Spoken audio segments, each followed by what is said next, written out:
Welcome to another episode, Conversations and Connections. Stuart Burson with you. I'm the Prevention Coordinator for the Family Crisis Center of East Texas.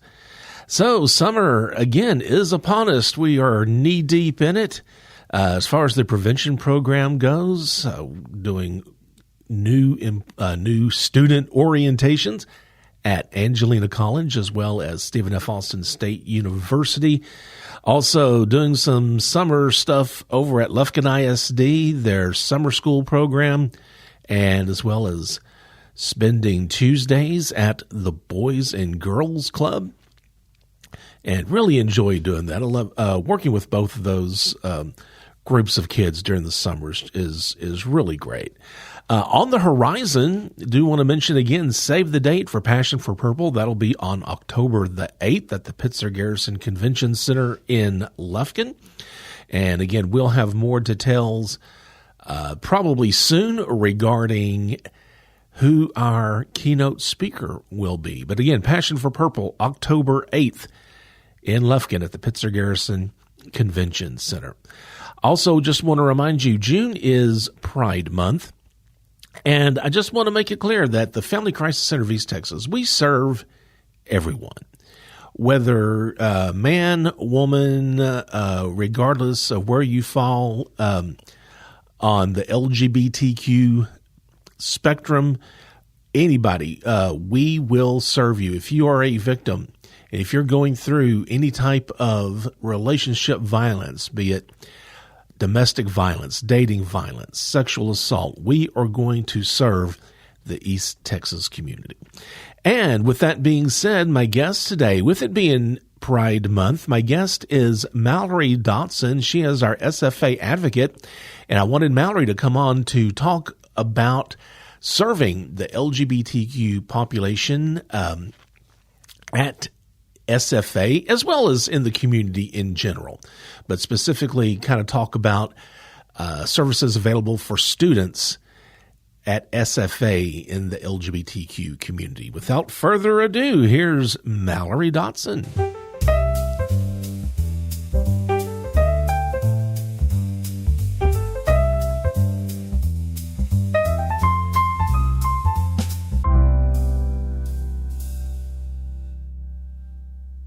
Mallory, driving all the way from Nacogdoches. I know, it was fun. I got to jam the whole way. Have you been here before? Have you been to the production facility? I've been to a couple meetings, I think. Okay, that's what I was going to ask you. I was trying to remember before you got here if you've actually been in this building before. I think once or twice. Oh, okay. Not me. First time in the new studio though. Studio A is what I'm calling it. Well, I appreciate it. We kind of put this together kind of quickly because we were having a discussion. Of course, June is Pride Month, and your position with the agency. I know you are our campus advocate and sexual assault specialist. The coordinator? Sexual assault services coordinator. It's a mouthful. Okay. Well, I don't know where I got specialist from. Sexual assault services coordinator. There you go. And you're also our campus advocate. Yes. And kind of tell me a little bit about what does that entail?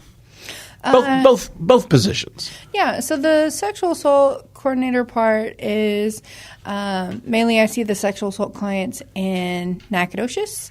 And any client that's like domestic violence and sexual assault, if they have that victimization on them, then they're my client. And then a big part is like I'll teach like our sexual assault volunteer course, that kind of thing. And then the campus advocacy is basically like anyone on SFA's campus, whether they're faculty, staff, or student, then they would be my client. Okay, so it's not just students then. It's faculty and staff who you can provide services. Absolutely. As in your role as an advocate. Being the summer right now, are things kind of slow? A few of them are reaching out. Maybe they'll have like a Title IX case coming up. But as far as like new students coming in, those have kind of like died down and they'll pick up in August, September. Right. How often are you on campus? I know you have an office your office is at our Nacogdoches location, but we also have an office on the SFA campus. How often are you there? I'm there on Thursdays, so only one day a week, and then our counselor's there on Wednesdays. Okay. Now, sometimes Thursdays don't always work for students, so every now and then I'll reach out to the hub and be like, hey, can I come at this time on Monday? Okay. Yeah. And so the office is at what's known as the hub, and that is the Health and Wellness Center. Health and Wellness Center. And that's where anything a student needs medically, whether it be a doctor, counselor, all of that is at the hub, right? Yeah, there's all of that, doctor, counselor. There's the food pantries there. And then any kind of like student success services, like insurance, all that kind of stuff, that's all in the hub. Oh, okay. All right. So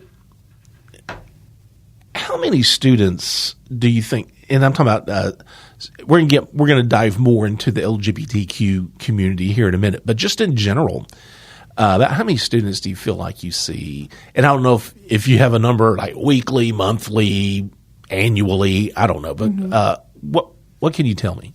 I actually looked up the client intakes that I did last year because I was curious to know, and it was 51.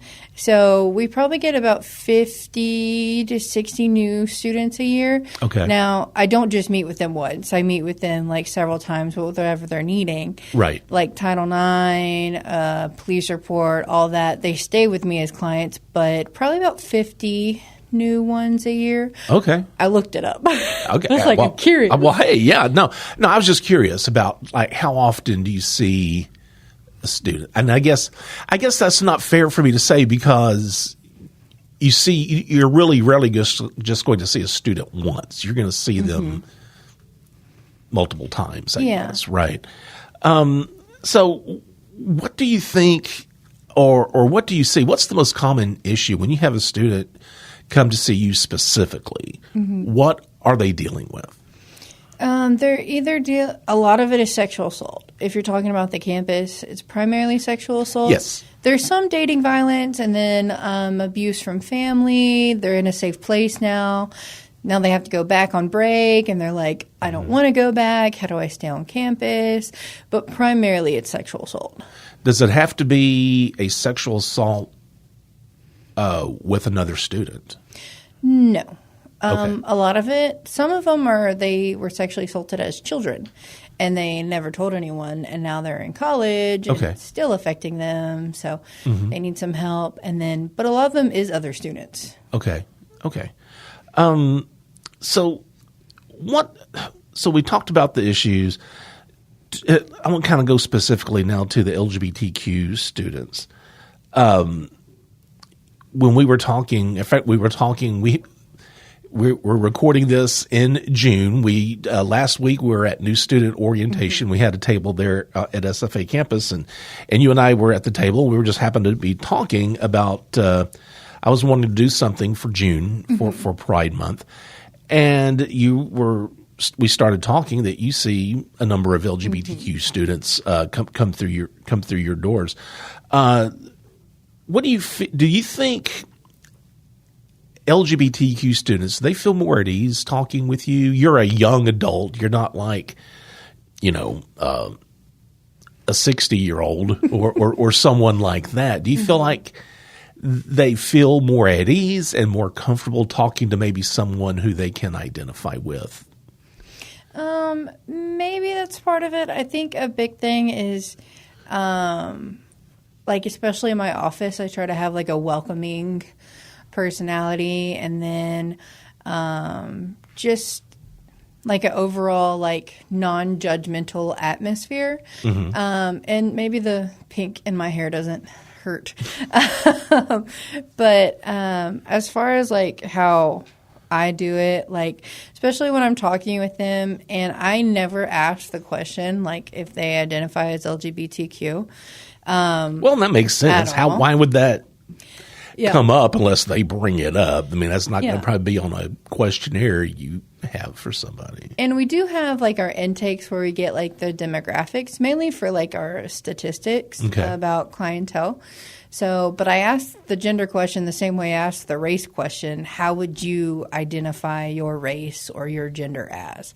That way they're telling me and I'm not making assumptions. And, right. If they have like specific pronouns or like if they're transgender, I always say like, I need your legal name one time for this legal document. I was like, and you can just write it down. You don't even have to say it. I just need to know what to put down. And then from then on out, then whatever their chosen name is, that is what they will be called. Okay. But kind of making a space open and knowing that like, because I never ask, especially if it's just a walk-in, that way they feel more like comfortable talking with me. Sure. That kind of thing. Yeah. No, and that makes perfect sense.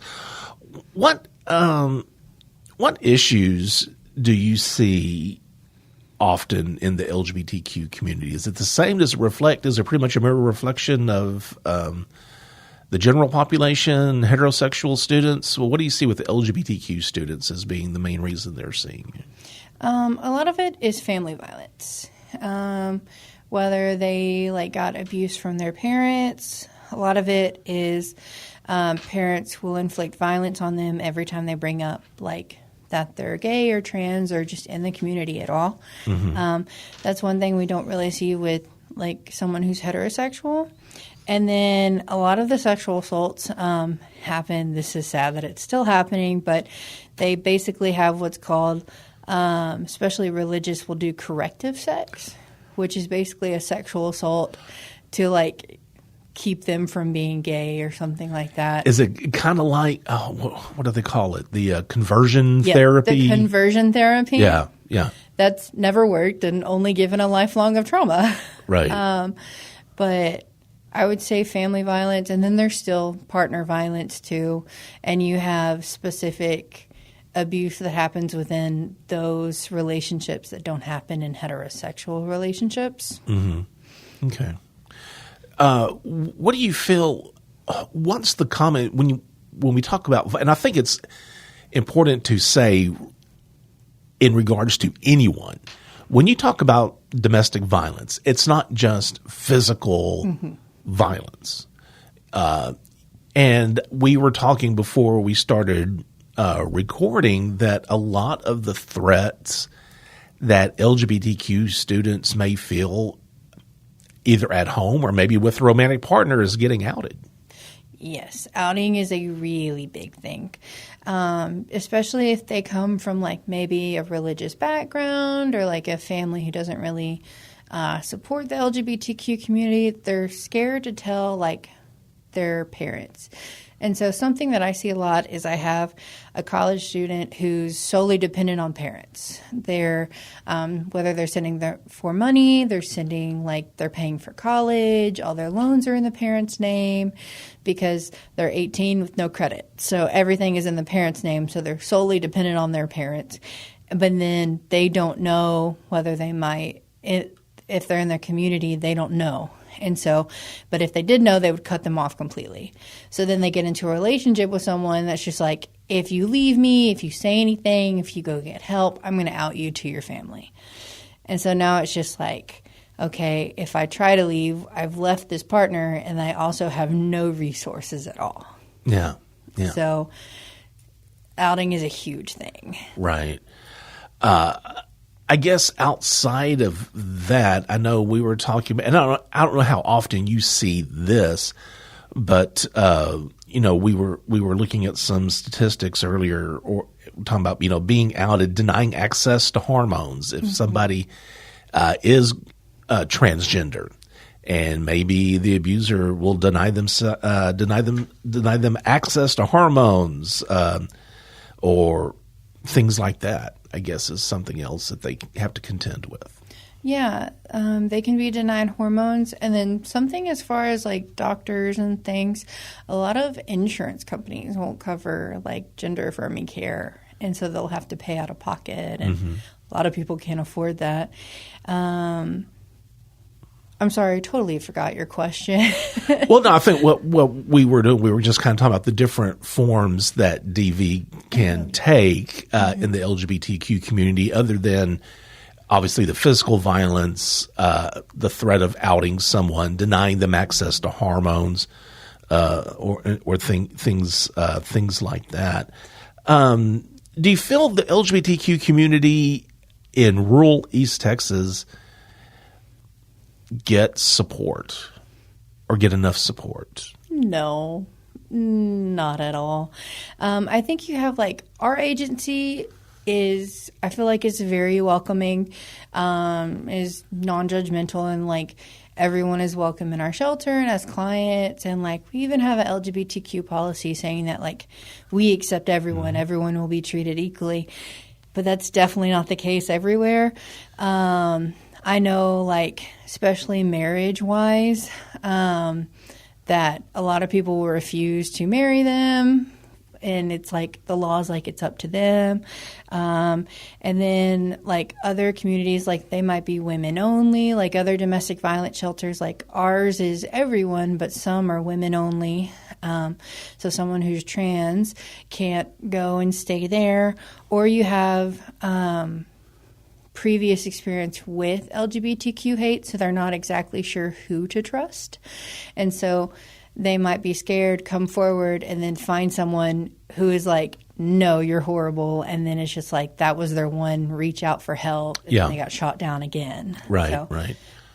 I guess one thing I can say, if they're a student, I don't know how you feel about support on campus, because I know there is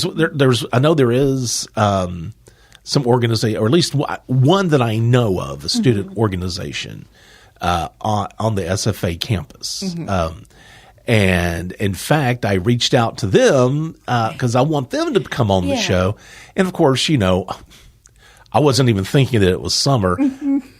She graciously emailed me back and said, "Hey, we would love to have our organization." And my God, I should have looked at it before we started recording. I don't know if I can't remember now if it's the SFA. I think it was Pride Alliance, yes. SFA. And hey, we want to be on your show. Let me get with the officers, but it's summer and I know. We're not at school right now. And of course, I didn't even think about that.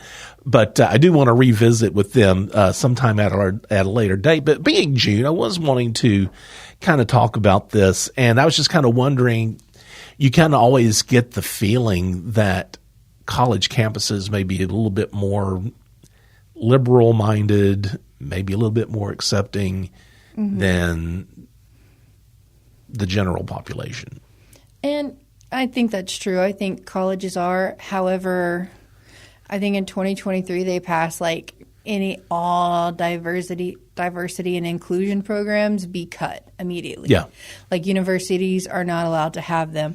So I know at SFA, the counseling department, very supportive.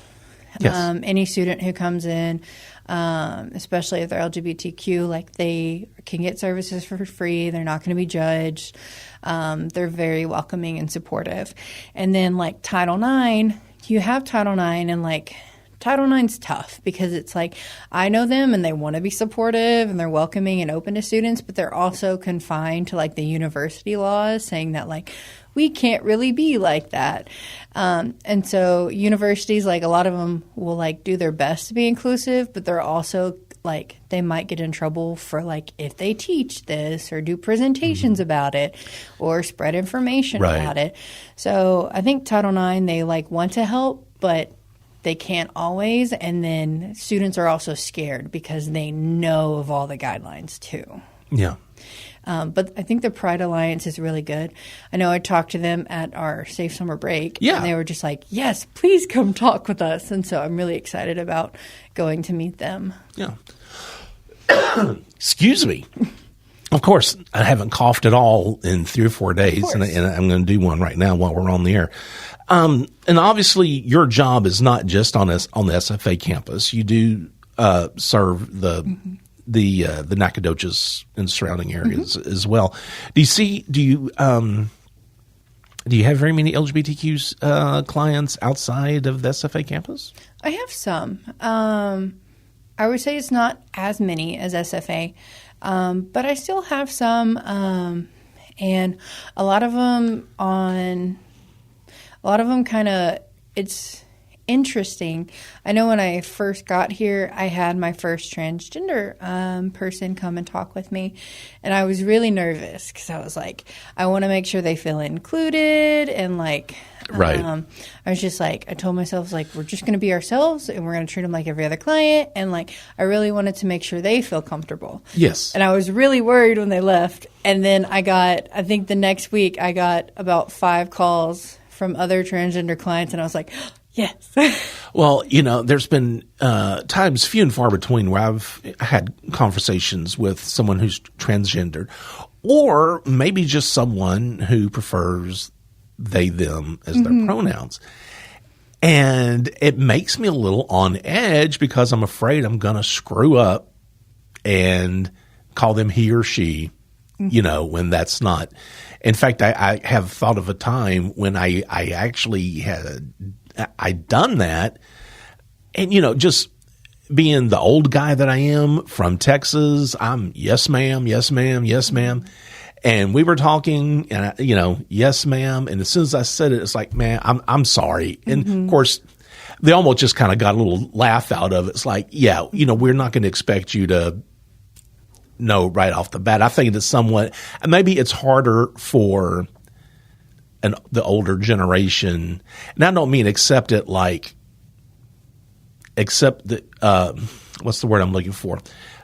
Whether it's morally right or wrong, but just I'm just not used to saying those pronouns in conversation, and so that does always kind of makes me a little nervous that I'm gonna screw someone up and offend somebody, I guess is what I'm saying. And I think it's the same principle as like when someone tells you their name and like you get it wrong a couple times, then it's like, okay, I don't expect you to know that. But it's like when someone keeps doing it, it's all right. Right. Well, and I think that's different. No, if you're working with somebody, when you see somebody on a day-to-day basis and they keep doing it, yeah, okay, come on, what's up?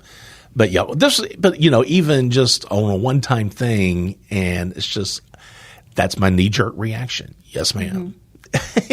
Whatever we're doing, it just kind of always has just made me a little nervous that I'm going to offend somebody, I guess is what I'm saying. And I know when I first started as a little baby advocate, I was really nervous.